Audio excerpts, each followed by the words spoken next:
√2 electron है जिसका mass into delta lambda. और इस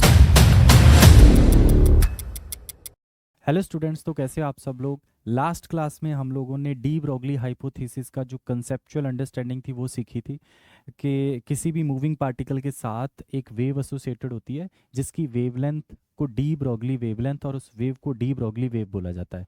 उस वेवलेंथ को कैलकुलेट करने के 4 अलग अलग फार्मूलाज हमने लिखे थे, और जैसा मैंने आपको बोला था कि नेक्स्ट क्लास में हम लोग कुछ नीट के या फिर जेई के कुछ PYQ प्रैक्टिस करेंगे। तो आज की क्लास में हम लोग कुछ PYQ प्रैक्टिस करने वाले हैं जो कि नीट एग्जाम में पूछे जा चुके हैं। तो शुरू करते हैं आज की क्लास। सबसे पहला क्वेश्चन देखते हैं क्या है। क्वेश्चन में पूछा गया, N electron is accelerated from rest through a potential difference of v volt if the de Broglie wavelength of the electron is 1.227 into 10 raised to power -2 nanometer, then the potential difference is। तो हमने सीखा था last class में भी कि कभी भी किसी इलेक्ट्रॉन को v वोल्ट के पोटेंशियल डिफरेंस से एक्सेलरेट किया जाता है तो उसके साथ जो डी ब्रोगली वेव एसोसिएटेड होती है उसकी वेवलेंथ होती है 12.27 divide bye √v into angstrom में होता है, और एंगस्ट्रॉम को लिख सकते हैं 10 रेज़ टू पावर -10 मीटर। ठीक है, अब हमसे एक्चुअली वेवलेंथ नहीं पूछी, वेवलेंथ उसने दी है, हमसे पोटेंशियल डिफरेंस पूछा जा रहा है।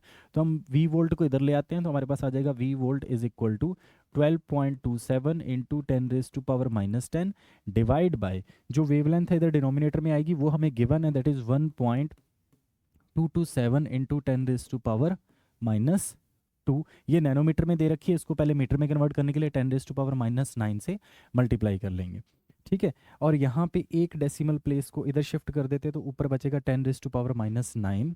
तो आपके पास आ जाएगा 1.227 into 10 raise to power -9 and divide by 1.227 into 10 raise to power -2 into 10 raise to power -9। 9 से 9 वाले पावर कैंसिल हो गया, 1.227 से ये वाला फैक्टर कैंसिल हो गया, बचा हमारे पास 10 रेज़ टू पावर -2। जब ऊपर जाएगा तो ऊपर जाके हो जाएगा √v is equal to 10 raise to power 2। दोनों साइड स्क्वेयरिंग करेंगे तो पोटेंशियल डिफरेंस की वैल्यू आ जाएगी 10 raise to power 4 volt. Okay, देख लेते हैं कौन सा ऑप्शन बन रहा है। ऑप्शन नंबर 4 यानी ऑप्शन डी इज करेक्ट। 2020 में नीट के एग्जाम में ये क्वेश्चन पूछा गया था, बड़ा ही सिंपल सा क्वेश्चन था, फॉर्मूला बेस्ड क्वेश्चन था। चलिए बढ़ते हैं नेक्स्ट क्वेश्चन की ओर। नेक्स्ट क्वेश्चन है हमारे पास, an electron is accelerated through a potential difference of 10,000 volt, its de Broglie wavelength is nearly. उसकी डी ब्रोगली वेवलेंथ निकालनी है। लास्ट क्वेश्चन में डी ब्रोगली वेवलेंथ देके पोटेंशियल डिफरेंस पूछा था, इस क्वेश्चन में पोटेंशियल डिफरेंस देके डी ब्रोगली वेवलेंथ पूछ ली। Again applying that formula, lambda e is equal to 12.27 divide by, answer meter में दे रखा तो 10 रेज़ टू पावर -10 मीटर लगा लेते हैं क्योंकि ऊपर होता है एंगस्ट्रॉम, और नीचे जो पोटेंशियल डिफरेंस है वो दे रखा है 10,000 वोल्ट यानी कि 10 रेज़ टू पावर 4 वोल्ट। इसको रूट से बाहर निकालोगे तो आपके पास आ जाएगा 12.27 into 10 raise to power -10 and divide by 10 raise to power 2। ठीक है, ये पावर जब ऊपर लेके जाएंगे तो 10 रेज़ टू पावर 12 बन जाएगी, तो आपके पास आ जाएगा 12.27 into 10 raise to power -12 metre. Metre में आंसर आ जाएगा, hence option C is correct. ठीक है, तो दोनों के दोनों क्वेश्चन में हमने एक चीज़ ऑब्जर्व करी कि डी ब्रोगली वेवलेंथ इलेक्ट्रॉन की पूछी जाती है यूजली, या तो पोटेंशियल डिफरेंस देके वेवलेंथ पूछ ले जाएंगी या फिर वेवलेंथ देके पोटेंशियल डिफरेंस पूछा। ठीक है, दोनों क्वेश्चन एक ही फॉर्मूला पे बेस्ड थे। नेक्स्ट आगे बढ़ते हैं। Next question, N electron of mass m with initial velocity this, उसकी इनिशियल वेलोसिटी दे रखी है, वो किसी इलेक्ट्रिक फील्ड के अंदर एंटर किया, और जो इलेक्ट्रिक फील्ड है आप ध्यान से देखिए वो नेगेटिव एक्स एक्सिस के अलॉन्ग लगा हुआ है। इलेक्ट्रिक फील्ड यूनिफॉर्म है, नेगेटिव एक्स एक्सिस के अलॉन्ग लगा हुआ है, और जो इलेक्ट्रॉन है वो पॉजिटिव एक्स एक्सिस के अलॉन्ग जा रहा है at t is equal to 0। ये t इज इक्वल टू 0 का सिचुएशन है। If lambda naught is its de Broglie wavelength initially, then its de Broglie wavelength at time t is। तो हमसे यही पूछा गया कि आफ्टर टाइम t उसका डी ब्रोगली वेवलेंथ कितना होगा। तो एक बार डायग्राम से थोड़ा समझते हैं। इस डायरेक्शन में एक यूनिफॉर्म इलेक्ट्रिक फील्ड लगा रखा है। ठीक है, electron at t is equal to 0 पे इस वाले फील्ड के अंदर एंटर करता है, और इस वाले फील्ड की वजह से इस इलेक्ट्रॉन के ऊपर लगेगी एक कूलम फोर्स। वो जो कूलम फोर्स होती है अगर नेगेटिव चार्ज है तो फील्ड की अपोजिट डायरेक्शन में लगेगी। इसका मतलब इस वाले इलेक्ट्रॉन के ऊपर जो फोर्स लगेगा वो एग्जैक्टली कुछ इस डायरेक्शन में लगेगा, एफ ई, और जो फोर्स होगा that F E is equal to कितना लगेगा, जो भी चार्ज है multiplied by electric field uniform है, तो small E into capital E. इस फोर्स को फ्रॉम न्यूटन सेकेंड लॉ लिख सकते हैं एम में। आपके पास आ जाएगा यहाँ से acceleration of the electron, that is E capital E divide by small M. इसका मतलब इलेक्ट्रॉन जैसे ही इस फील्ड के अंदर एंटर हुआ उसको एक एक्सेलरेशन फील हुआ, and that acceleration is given by this formula. इस एक्सेलरेशन की वजह से इनिशियली अगर इलेक्ट्रॉन का वेलोसिटी v नॉट था, तो इस एक्सेलरेशन की वजह से अब उसका स्पीड इंक्रीज होएगा तो काइनेमेटिक्स इक्वेशन लगा सकते हैं, क्योंकि यहाँ पे जो एक्सेलरेशन हमारे पास आया है वो कांस्टेंट एक्सेलरेशन है, ठीक है ना, उसकी डायरेक्शन चेंज हो रही है ना उसका मैग्नीट्यूड चेंज हो रहा है।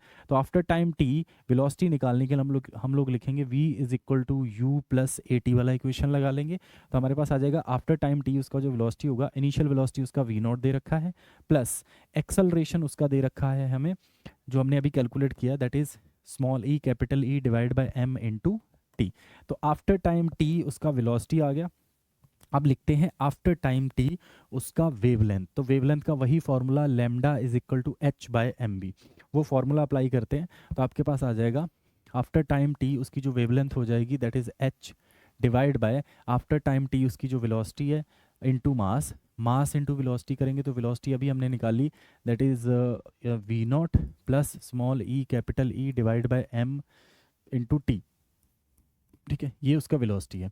अगर मैं यहाँ से v नॉट को कॉमन निकाल लूँ तो मेरे पास आ जाएगा lambda t is equal to H divide by m into V nought, यहाँ आ जाएगा 1 plus E capital E divide by m into V nought into T. ये जो h by m into V nought है, वी नॉट उसका अगर initial velocity था तो h बाय एम वी तो लैम्डा नॉट नहीं होना चाहिए, h by M B nought ये तो लैम्डा नॉट होना चाहिए। इसका मतलब इस पूरे फैक्टर को मैं लैम्डा नॉट बोल सकता हूँ। तो मेरे पास आफ्टर टाइम t उसका जो डी ब्रोगली वेवलेंथ आ जाएगा that is lambda nought upon 1 plus small E capital E divide by M V nought into T. This is our final answer, ठीक है। थोड़ा सा क्वेश्चन लेंदी था, लेंदी इस सेंस में था कि पहले तो आपको इलेक्ट्रॉन का वेलोसिटी निकालना था आफ्टर टाइम t, वेलोसिटी निकाल के फिर उससे हमने उसकी डी ब्रोगली वेवलेंथ निकाली। तो देखते हैं कौन सा ऑप्शन हमारा सही बन रहा है। डिनोमिनेटर में आ रहा है ये दोनों factor, it means option A is correct, hence option A is correct. Next चलिए बढ़ते हैं नेक्स्ट क्वेश्चन की ओर। Okay, the de Broglie wavelength of a neutron in thermal equilibrium with heavy water at a temperature T Kelvin and mass m, ठीक है। तो जब भी thermal neutron की बात करी जाती है या ऐसे न्यूट्रॉन जो किसी गैस के साथ या हैवी वाटर के साथ थर्मल इक्विलिब्रियम में है, तो एट टेम्परेचर टी उन न्यूट्रॉन की जो एनर्जी है यानी उन न्यूट्रॉन की जो काइनेटिक एनर्जी उसको फ्रॉम के टी जी से लिखा जा सकता है 3/2 के बी टी। के माने काइनेटिक एनर्जी और K B that is Boltzmann constant and T is the temperature, ठीक है। तो अगर हमें उन न्यूट्रॉन की काइनेटिक एनर्जी पता चल गई तो हम उनकी डी ब्रोगली वेवलेंथ को लिख सकते हैं, de Broglie wavelength is equal to H divide by formula था हमारे पास 2 times the mass into kinetic energy, और काइनेटिक एनर्जी की जगह आ जाएगा 3/2 के बी टी। 2 से 2 कैंसिल हो गया तो हमारे पास आ गया H divide by square root 3m के बी टी, ठीक है। Hence option A is correct.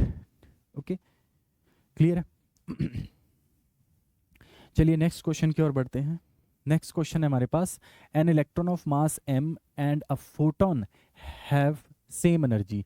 Electron जिसका मास m है और एक फोटोन है, दोनों का एनर्जी सेम है। इलेक्ट्रॉन भाग रहा होगा काइनेटिक एनर्जी से, फोटोन के पास अपना कुछ एनर्जी होगा, E is equal to H nu, जिससे लिखते हैं the ratio of de Broglie wavelength associated with him, यानी कि इलेक्ट्रॉन और फोटोन की वेवलेंथ का रेशियो निकालना है। तो इलेक्ट्रॉन का जो काइनेटिक एनर्जी अगर दे रखा है, लेट्स से उसको k ले लेते हैं, तो वो है हमारे पास h divide by square root 2 times the mass of electron, जिसको m से लिखा हुआ है, और उसकी काइनेटिक एनर्जी को लिख देते हैं k, late it be a first equation.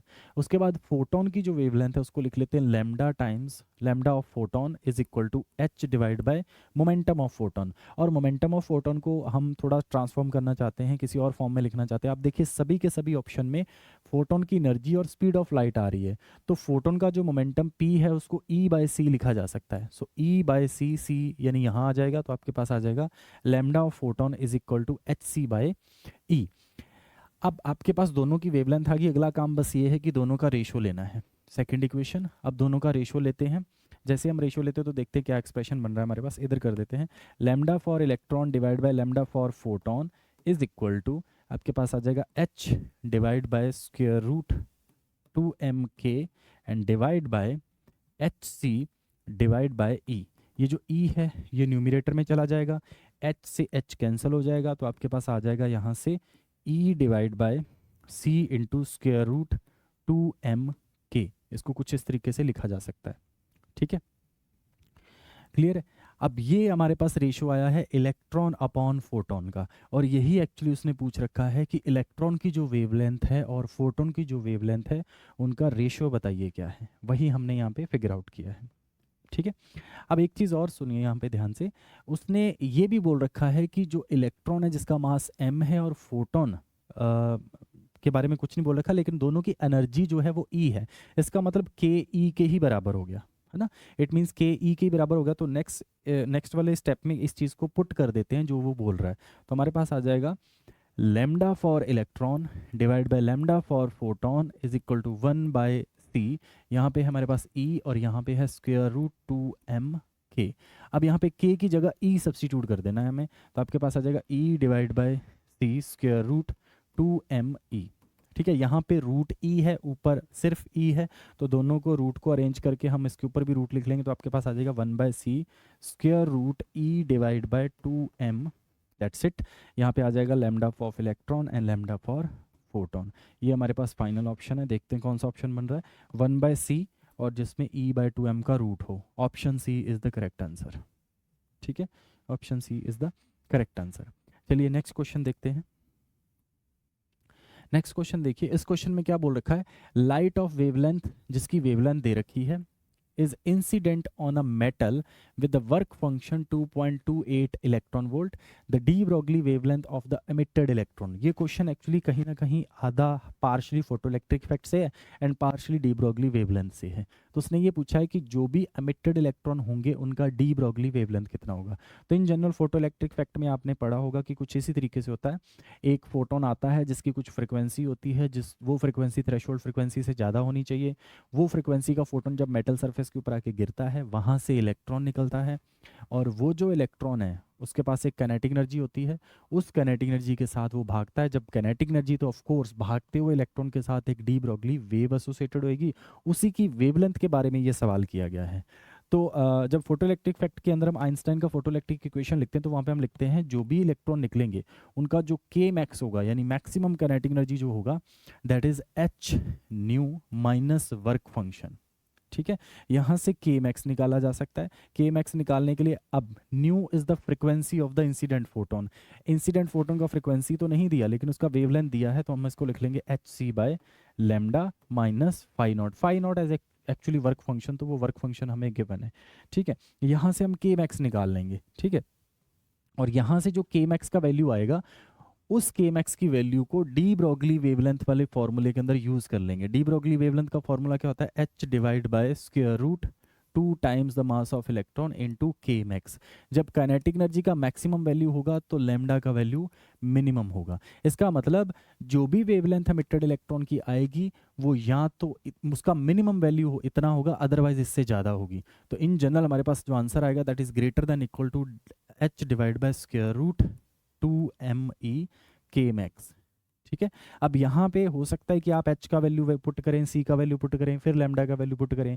In general मैं आपको बता देता हूँ कि अगर आपको lambda in terms of nanometer दे रखा है तो hc का जो वैल्यू है वो आप यूज़ करके यहाँ से सीधा एनर्जी निकाल सकते हैं। hc डिवाइड बाय लैम्डा को आप लिख सकते हैं 1240 इलेक्ट्रॉन वोल्ट डॉट नैनोमीटर, और नीचे जो लैम्डा है वो भी नैनोमीटर में आप सब्स्टिट्यूट कर सकते हैं। तो यहाँ पे लैम्डा का वैल्यू आप 500 नैनोमीटर पुट करके यहाँ से डायरेक्टली आप ये जो एनर्जी है उसको निकाल सकते हैं, यहाँ से जो भी एनर्जी आएगी 500 नैनोमीटर के करस्पॉन्डिंग, ठीक है।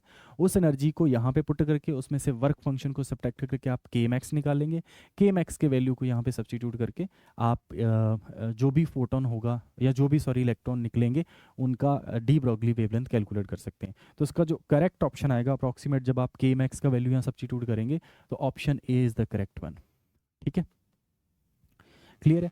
अच्छा चलिए नेक्स्ट क्वेश्चन पे बढ़ते हैं। Next question is which of the following figure represents the variation of particle momentum and the associated de Broglie wavelength।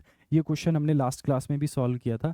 इसमें यही था कि जो डी ब्रॉगली वेवलेंथ है p, उसका एक्चुअली h बाय लेमडा के साथ इन्वर्स रिलेशन है या लेमडा का p के साथ इन्वर्स रिलेशन है, तो ऑफ कोर्स ऐसी क्वांटिटीज़ के जो ग्राफ आते हैं वो रेक्टेंगुलर हाइपरबोला आते हैं।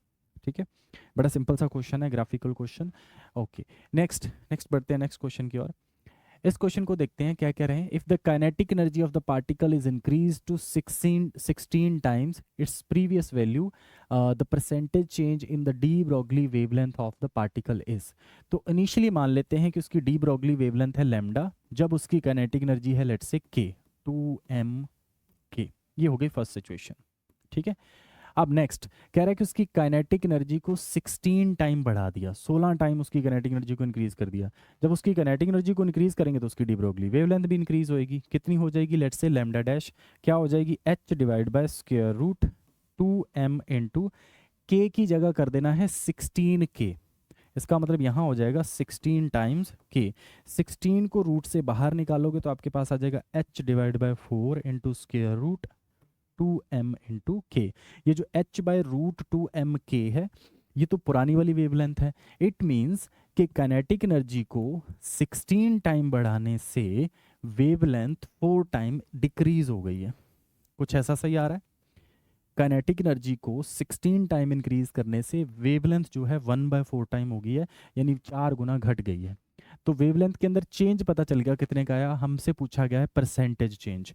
दो क्वांटिटीज़ का कभी भी परसेंटेज चेंज निकालना है तो ऊपर लिखा जाता है change divide by initial value into 100। Change माने lambda dash minus lambda divide by lambda into 100। इस तरीके से हम परसेंटेज चेंज निकाल सकते हैं। तो जो लैम्डा डैश है वो हमारे पास है 1/4 lambda minus lambda divide by lambda into 100। यहाँ से इसको कैलकुलेट करोगे तो लैम्डा से लैम्डा कैंसिल हो जाएगा, कॉमन निकाल के बचेगा आपके पास 3/4, माइनस का 3/4 बचेगा इनटू 100 और यहाँ से आ जाएगा -75%। ठीक है, माइनस का मतलब ये है कि काइनेटिक एनर्जी को आपने इंक्रीज किया है, इसीलिए जो वेवलेंथ है वो डिक्रीज हुई है। नेगेटिव साइन बस ये चीज़ रिप्रेजेंट कर रहा है, hence option B is correct. ठीक है, ओके नेक्स्ट क्वेश्चन देखते हैं। इस क्वेश्चन में क्या पूछ रखा है, the de Broglie wavelength of neutron in thermal equilibrium at temperature T। जब न्यूट्रॉन की बात करी जाती है जो अपने आप में थर्मल इक्विलिब्रियम में है, तो उन न्यूट्रॉन का जो काइनेटिक एनर्जी लिखा जाता है that is KBT। KB is the Boltzmann constant and T is the temperature. तो इस सिचुएशन में इनका जो काइनेटिक एनर्जी कुछ इस सेंस में लिखा जाएगा।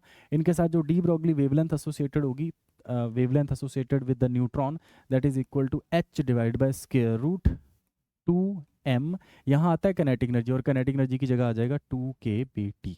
ठीक है, ये आ जाएगा जनरल फार्मूला। अब इस फार्मूले में करना क्या है, आपको क्या करना है कि टेम्परेचर की टर्म में इसको सॉल्व करना है। तो हमारे पास आ जाएगा lambda for neutron is equal to h का वैल्यू पुट करेंगे 6.63 into 10⁻⁻⁴ and divide by square root 2 times the mass of neutron, और न्यूट्रॉन का जो मास होता है that is 1.67 into 10⁻⁻27 into root T. अब ये जो पूरा का पूरा फैक्टर है, जैसे 2 इंटू समथिंग और 10⁻⁻27, इस पूरे फैक्टर को जब आप कैलकुलेट करेंगे आपके पास आंसर आएगा इन मीटर। मीटर को एंगस्ट्रॉम में कन्वर्ट करेंगे तो लैम्डा ऑफ न्यूट्रॉन आ जाएगा 30.8 divide by root T angstrom. Hence option D is correct. Okay, next देखते हैं next question. An alpha particle move in a circular path of radius 0.83 centimeter in the presence of magnetic field of 0.25 weber per metre square. ये जो weber per metre square बोल रखे हैं ये भी actually SI unit ही है, मतलब Tesla ही है actually. The de Broglie wavelength associated with the particle will be. तो मैग्नेटिक इफेक्ट ऑफ करंट वाले चैप्टर में हम लोग देखते हैं कि जब भी किसी पॉजिटिवली चार्ज या नेगेटिवली चार्ज पार्टिकल को किसी मैग्नेटिक फील्ड के अंदर परपेंडिकुलरली एंटर करवाया जाता है तो वो सर्कुलर पाथ फॉलो करता है। और जब वो सर्कुलर पाथ फॉलो करता है तो उसके ऊपर जो सेंट्रीपिटल फोर्स लगती है that is mv²/r, that force is provided by the magnetic Lorentz force that is QVB। v से v कैंसिल करेंगे तो आपके पास यहाँ बचेगा mv divide by r is equal to QB। r को उस साइड ले जाएंगे तो आपके पास आ जाएगा mv is equal to QRB। और ये जो mv है इसको लिखा जा सकता है मोमेंटम, तो आपके पास आ जाएगा QRB। इसका मतलब कोई भी अल्फा पार्टिकल या कोई भी चार्ज पार्टिकल जिसका चार्ज q है, r रेडियस के सर्कुलर पाथ में और b के मैग्नेटिक फील्ड के अंदर घूमेगा, तो उसका मोमेंटम ये होगा। अगर हमें उसका मोमेंटम पता चल गया तो उसके साथ एसोसिएटेड डी ब्रॉगली वेवलेंथ भी लिखी जा सकती है। तो उसके साथ जो एसोसिएटेड डी ब्रॉगली वेवलेंथ होगी उसको लिखा जा सकता है lambda is equal to h divide by p, और p की जगह हम सब्स्टिट्यूट कर सकते हैं h डिवाइड बाय p की जगह सब्स्टिट्यूट कर सकते हैं q r b। तो लैम्डा आपके पास आ जाएगा h डिवाइड बाय q की जगह पे आ जाएगा। अच्छा, चार्ज ऑन अल्फा पार्टिकल, तो अल्फा पार्टिकल के पास 2 प्रोटॉन है 2 न्यूट्रॉन है। इसका मतलब अल्फा पार्टिकल के पास जो चार्ज है that is 2 times the charge on proton. It means 2 into 1.6 into 10⁻⁻19 coulomb into radius दे रखा है, किस रेडियस में घूम रहा है 0.83 सेंटीमीटर, इसको मीटर में करना पड़ेगा 0.83 इंटू 10⁻⁻2, ये सेंटीमीटर से मीटर में हो गया। और b का वैल्यू भी गिवन है इस क्वेश्चन के अंदर, b का वैल्यू आपको गिवन है 0.25 वेबर, 0.25 वेबर। h का वैल्यू भी हम यहाँ पे सब्स्टिट्यूट कर देंगे, that is 6.63 into 10⁻⁻34 joule second. तो इस पूरे को जब आप सॉल्व करेंगे तो आपके पास आंसर बनेगा 0.01 इंटू 10⁻⁻10, जिसको लिख दोगे 0.01 इंटू एंगस्ट्रॉम में, सॉरी 10⁻⁻10 माने angstrom. Hence option D is correct. Okay, चलिए नेक्स्ट क्वेश्चन की ओर बढ़ते हैं। नेक्स्ट क्वेश्चन में क्या कहा जा रहा है, if the momentum of N electron is changed by P. अच्छा, मोमेंटम को कितने से चेंज किया, यानी कि डेल्टा पी को पी बोल रखा है, ये याद रखेंगे। चेंज्ड बाय बोल रखा है तो इसका मतलब डेल्टा पी का वैल्यू आपको कैपिटल पी दे रखा है, ये याद रखेंगे। Then the de Broglie wavelength associated with it changes by 0.5%। The initial momentum of the electron, हमसे यही पूछा जा रहा है, इनिशियल मोमेंटम बताइए। तो इन जनरल हमें पता है कि जो मोमेंटम होता है that is h by lambda. अगर मैं दोनों साइड इसको डिफ्रेंशिएट करूं तो मेरे पास आ जाएगा delta p is equal to -1 by lambda into delta lambda. तो यहाँ से मेरे को पता चलेगा कि डेल्टा p यानी चेंज इन मोमेंटम और यहाँ से चेंज इन वेवलेंथ। अगर मैं फिर से दोनों इक्वेशन को इस साइड भी p से और इस साइड भी p से डिवाइड कर दूं तो मेरे पास आ जाएगा delta p divide by p is equal to -1 by lambda square delta lambda divide by p। इस p को फिर से मैं लिख सकता हूँ -1 by lambda square into delta lambda, और इस p को लिखा जा सकता है h डिवाइड बाय, यहाँ पे एक h भी था, इसको लिखा जा सकता है h बाय लैम्डा। एक लैम्डा से इस लैम्डा को कैंसिल करेंगे, h से h को कैंसिल करेंगे तो आपके पास आ जाएगा delta p divide by p, या फिर कह सकते हैं delta p divide by p is equal to, ये आपके पास आ जाएगा delta lambda divide by lambda. ठीक है, अब सुनिए ध्यान से, ये एक्चुअली इनिशियल मोमेंटम था, जो p हमारा था दैट इज इनिशियल मोमेंटम, है ना। यही हम फाइंड करना चाहते हैं कि इनिशियल मोमेंटम कितना होगा। ये आपको दे रखा है चेंज इन मोमेंटम, ये कैपिटल p बोल रखा है, ये p इनिशियल हम निकालना चाहते हैं, और डेल्टा लैम्डा बाय लैम्डा ये हमें दे रखा है 0.5%, इसको लिख सकते हैं हम लोग 0.5 डिवाइड बाय 100, ठीक है, विच इज़ 200। तो हम बोल देंगे इसको delta sorry capital P divide by small p is equal to 1/200, या फिर small p is equal to 200 capital P। ठीक है, अब देखते हैं कौन सा ऑप्शन बन रहा है। Option A is correct. ठीक है, चलिए बढ़ते हैं नेक्स्ट क्वेश्चन की ओर। नेक्स्ट क्वेश्चन इज, इसमें क्या बोल रखा है, electrons used in an electron microscope are accelerated by a voltage of 25 kilovolt. अच्छा, ऑलरेडी किसी इलेक्ट्रॉन माइक्रोस्कोप के अंदर जो इलेक्ट्रॉन यूज़ किए जा रहे हैं उनको एक्सेलरेट किया जा रहा है 25 किलो वोल्ट से। तो इनिशियल पोटेंशियल जिससे एक्सेलरेट किया गया ये बता दिया। If the voltage is increased by 100 kilo volt then the de Broglie wavelength associated with electron would be. तो बस ये बोला जा रहा है कि 25 से अगर पोटेंशियल को 100 कर दिया, यानी 4 गुना पोटेंशियल को बढ़ा दिया, तो हमें पता है कि डी ब्रॉगली वेवलेंथ 2 के फैक्टर से घट जाएगी। तो इनिशियली वेवलेंथ जो है that is 1 by proportional to root V, ये first situation. Finally lambda dash is 1 by square root V dash, और हमें पता है कि जो वी डैश है वो पुराने वाले पोटेंशियल का 4 टाइम है, तो नई वाली जो वेवलेंथ आ जाएगी दैट इज पुरानी वाली वेवलेंथ का 1/2 टाइम। तो डिक्रीज्ड बाय 2 टाइम नहीं है, डिक्रीज्ड बाय 1/2 के फैक्टर से डिक्रीज हुई है। तो हम इसका अप्रोप्रिएट आंसर ये टिक कर सकते हैं, बट इसमें थोड़ी सी करेक्शन है, डिक्रीज्ड बाय 2 टाइम नहीं बोलना चाहिए, इसको बोलना चाहिए decreased bye a factor of 2, है ना, या फिर कितने से चेंज हुई है, 1/2 के फैक्टर से। ओके, नेक्स्ट आगे बढ़ते हैं। Next question is a particle of mass 1 milligram has the same velocity as an electron moving with a velocity of 3 into 10 raised to power 8 3 into 10 raised to power 6 meter per second. Okay, the velocity of the particle is, वो कह रहा है कि एक particle है जिसका मास है 1 milligram, उसके साथ जो डी ब्रोगली वेवलेंथ है वो उतनी ही है जितनी एक इलेक्ट्रॉन के साथ है जो इस स्पीड के साथ भाग रहा है। ठीक है, the velocity of the particle is, अब हमें पता है कि डी ब्रोगली वेवलेंथ, वो जो पार्टिकल है लेट्स से उसका मास m लिख लेते हैं, और जो इलेक्ट्रॉन है उसके साथ जो एसोसिएटेड डी ब्रोगली वेवलेंथ उसको लैम्डा ई से लिख लेते हैं। अगर दोनों की डी ब्रोगली वेवलेंथ बराबर है, इसका मतलब दोनों का मोमेंटम बराबर कर देते हैं, है ना। तो मोमेंटम बराबर करेंगे तो पार्टिकल का मोमेंटम आ जाएगा, पार्टिकल का मास इनटू पार्टिकल की velocity is equal to mass of electron into velocity of electron. Mass of electron हमें पता है, वेलोसिटी ऑफ इलेक्ट्रॉन उसने प्रोवाइड कर रखी है, और पार्टिकल का मास भी गिवन है, तो आपके पास आ जाएगा v is equal to mass of electron that is 9.1 into 10 raise to power -31 into velocity of the electron भी दे रखी है 3 into 10 raise to power 6 and whole divided by mass of the particle 1 milligram. Milli को पहले convert करेंगे ग्राम में, ग्राम को convert करेंगे केजी में, तो आपके पास आ जाएगा 1 इंटू 10 रेज टू पावर -3 ग्राम में कन्वर्ट हो गया, इंटू 10 रेज टू पावर -3 अब यह केजी में कन्वर्ट हो गया। यहाँ से सारे फैक्टर को देखते हैं, क्या बनेगा हमारे पास।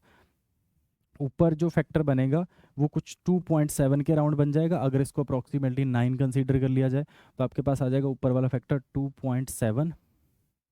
ठीक है,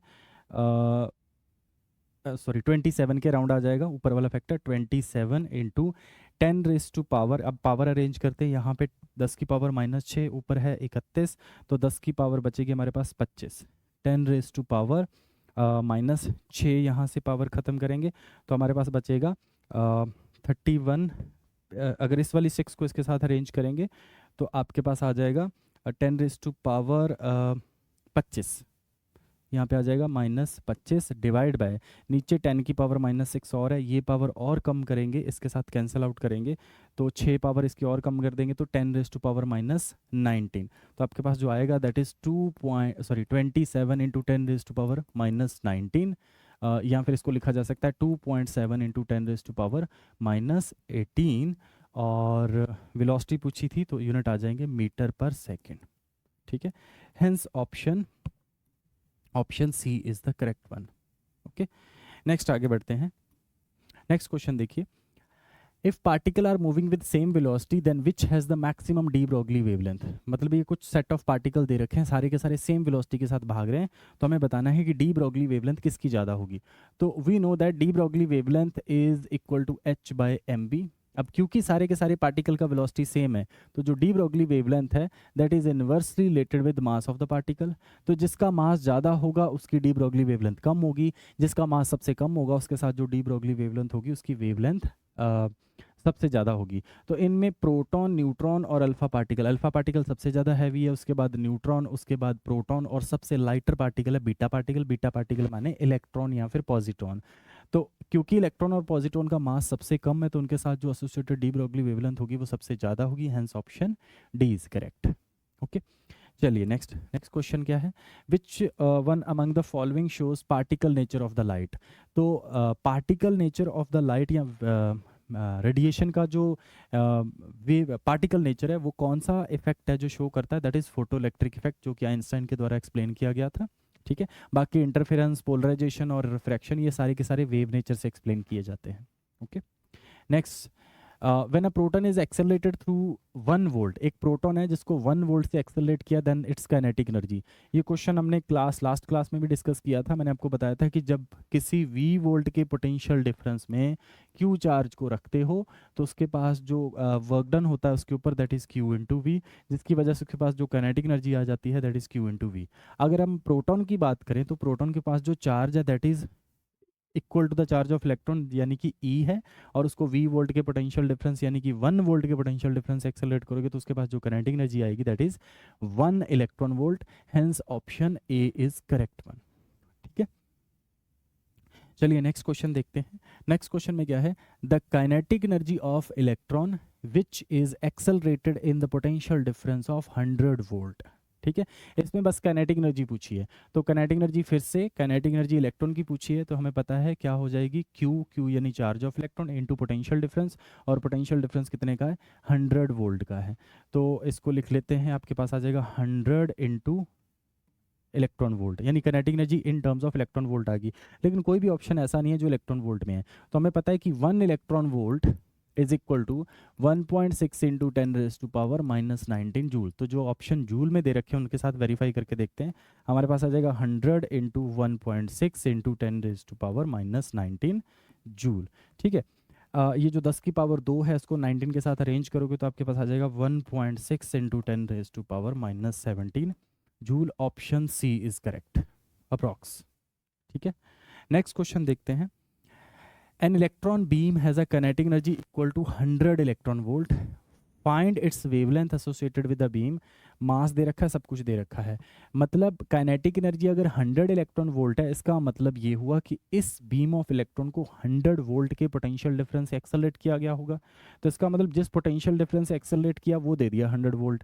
अब उसके साथ जो डी ब्रॉगली वेवलेंथ एसोसिएटेड है उसको निकालने का फॉर्मूला अभी हमने लिखा था 12.27 डिवाइड बाय रूट वी, और रूट की जगह आ जाएगा 100।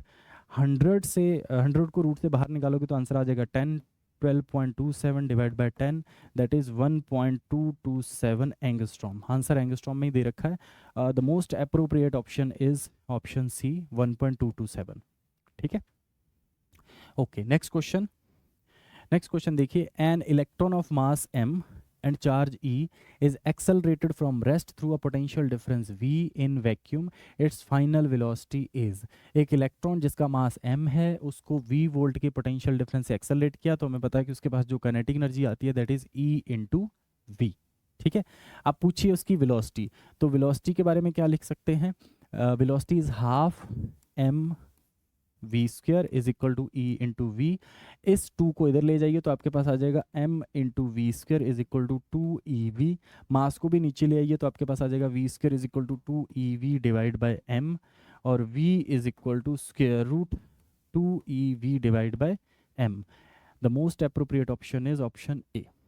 ठीक है, चलिए नेक्स्ट क्वेश्चन में क्या बोल रखा है, an electron of mass m when accelerated through a potential difference of v has a de Broglie wavelength lambda. ठीक है, एक इलेक्ट्रॉन को जब एक्सेलरेट किया v वोल्ट के पोटेंशियल डिफरेंस से, तो उसके पास जो डी ब्रॉगली वेवलेंथ है दैट इज लैम्डा, उसको लिखा जा सकता है h divide by square root 2 times the mass of electron charge of electron into v। ठीक है, let it be a first equation. अब नेक्स्ट क्या बोल रखा है, the de Broglie wavelength associated with the proton of mass capital M accelerated through the same potential difference. तो proton के लिए लेट से लिख लेते हैं lambda dash that is equal to h divide by square root. अच्छा, proton के mass को capital M से लिख रखा है, तो 2 times the mass of proton. Charge proton पे उतना ही होता है जितना इलेक्ट्रॉन पे होता है, और पोटेंशियल डिफरेंस भी सेम रखा गया। Let it be a second equation. अब बस कुछ नहीं करना, दोनों इक्वेशन को डिवाइड करना है, तो आपके पास आ जाएगा lambda dash divide by lambda is equal to h divide by square root 2 capital M E into V divide by h divide by square root 2 small m e into V. तो जो common factor उनको cancel out कर देते हैं, so you are remaining with small m ऊपर चला जाएगा, तो आपके पास आ जाएगा root small m divide by capital M, और लैम्डा को अगर उधर लेके जाओगे तो आपके पास option D is the correct one. ठीक है, क्योंकि चार्ज सेम था इलेक्ट्रॉन प्रोटॉन पे और पोटेंशियल डिफरेंस भी सेम रखा था, सब कुछ कैंसिल हो गया, बचा सिर्फ मास के फैक्टर। ठीक है, चलिए नेक्स्ट क्वेश्चन की ओर बढ़ते हैं। नेक्स्ट क्वेश्चन में बोल रखा है, if we consider electrons and photons of same wavelength then they will have. अगर इलेक्ट्रॉन और फोटोन की वेवलेंथ सेम है, इसका मतलब दोनों का मोमेंटम सेम है। ठीक है, hence option A, because lambda is equal to h divide by p। अगर वेवलेंथ सेम है तो फोटोन के मोमेंटम, इलेक्ट्रॉन और फोटोन का मोमेंटम सेम होगा। नेक्स्ट क्वेश्चन कंसेप्चुअल क्वेश्चन था। नेक्स्ट देखते हैं, the de Broglie wave corresponding to a particle of mass m and velocity v has a wavelength associated with it। ये simple formula based question है। Option A, because lambda is equal to h divide by mv। इसको टिक कर देंगे। Next question देखते हैं। Next question में बोल रखा है, ये 2024 का क्वेश्चन है, पिछले साल का। The graph which show the variation of 1 by lambda square and kinetic energy E। Okay तो हमें पता है कि 1/λ is equal to lambda is equal to H divide by square root 2 times the mass of and kinetic energy को e से लिख रखा है। दोनों साइड स्क्वेयरिंग कर देते तो आपके पास आ जाएगा lambda square is equal to H divide by 2h square 2m e। और यहाँ से अगर आप देखेंगे तो रेसिप्रोकल लेने से हमें पता चलेगा 1/λ square is equal to e 2m e divide by H square. ये जो 2m h स्क्वायर है ये पूरा का पूरा फैक्टर कांस्टेंट है और ग्राफ लैम्डा और ई में प्लॉट नहीं किया जा रहा, ग्राफ प्लॉट ही 1/λ और ई में किया जा रहा है। तो 1/λ स्क्वायर और ई का जो रिलेशन है वो डायरेक्ट रिलेशन है, hence option D is the correct one. Okay next question देखते हैं। नेक्स्ट क्वेश्चन में क्या बोल रखा है, the de Broglie wavelength associated with an electron accelerated by a potential difference of 81 volt.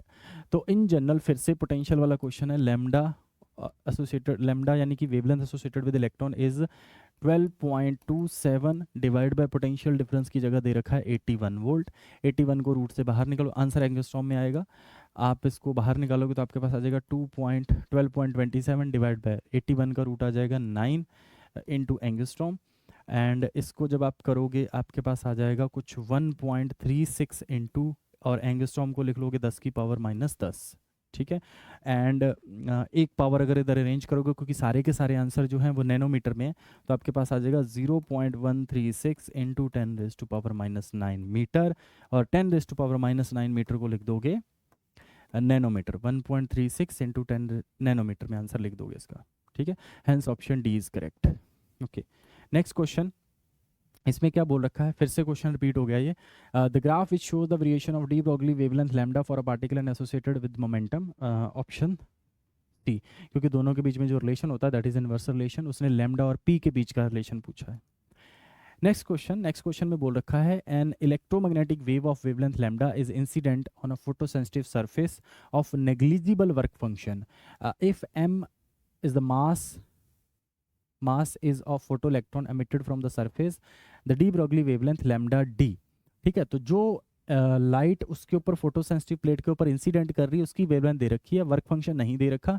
इसका मतलब जो भी इलेक्ट्रॉन वहां से निकलेंगे उनका जो काइनेटिक एनर्जी होगा दैट इज hc/λ, ठीक है। अगर उनका काइनेटिक एनर्जी हमें पता चल गया, let it be a first equation, तो डी ब्रॉगली वेवलेंथ लिखा जा सकता है उन इलेक्ट्रॉन का lambda D is equal to h divide by square root 2m और k लिखा जा सकता है यहाँ पे, है ना। और k की जगह पे हम ये पुट कर देंगे, एक बार स्क्वेयरिंग कर लेते हैं दोनों साइड।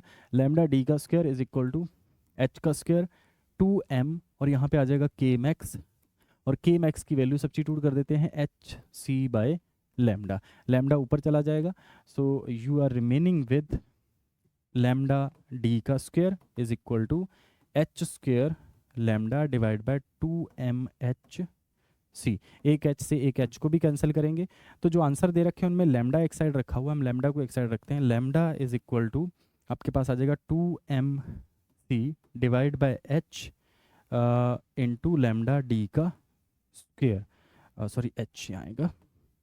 हेंस ऑप्शन देख लेते हैं कौन सा बन रहा है, most appropriate option is option C, ठीक है। 2mc divide by h into lambda D का होल स्क्वायर। ओके नेक्स्ट देखते हैं नेक्स्ट क्वेश्चन। नेक्स्ट क्वेश्चन है हमारे पास, the de Broglie wavelength of electron moving with kinetic energy of 144 electron volt, ठीक है। अगेन 144 इलेक्ट्रॉन वोल्ट से अगर कोई इलेक्ट्रॉन भाग रहा है अगर उसके पास इतना काइनेटिक एनर्जी है, इसका मतलब उसको कितने पोटेंशियल डिफरेंस से एक्सेलरेट किया गया होगा 144 वोल्ट से, ठीक है। तो फिर से वही फॉर्मूला लगा सकते हैं इस क्वेश्चन को करने के लिए, h divide bye 12.27 answer angstrom में डिवाइड बाय स्क्वायर रूट 144। यहाँ से लैम्डा ऑफ इलेक्ट्रॉन आ जाएगा, ये रूट आ जाएगा 12 का, तो आपके पास आ जाएगा 12.27 डिवाइड बाय 144 यानी 12, आंसर आएगा आपके पास एंगस्ट्रॉम में, ठीक है।